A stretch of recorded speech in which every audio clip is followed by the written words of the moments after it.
নেশাজাতীয় দ্রব্য ও অবৈধ মদ পাচারের বিরুদ্ধে অভিযান চালিয়ে বড় সাফল্য পেল শিলচর সদর পুলিশ।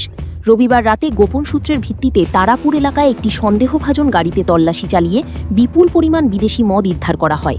পুলিশ গাড়ির চালককে আটক করে জিজ্ঞাসাবাদ শুরু করেছে।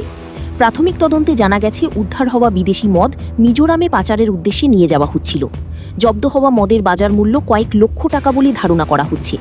এই পাচার চক্রের সঙ্গে আরও কেউ জড়িত রয়েছে কিনা সেই বিষয়ে তদন্ত চালিয়ে যাচ্ছে শিলচর সদর পুলিশ।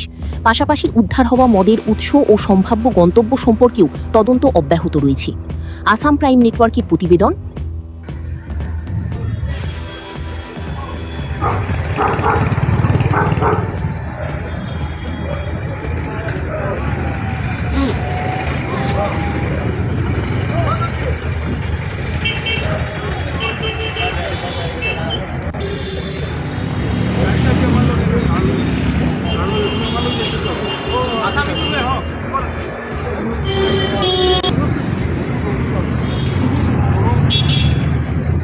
বড় গাড়ি ছিল না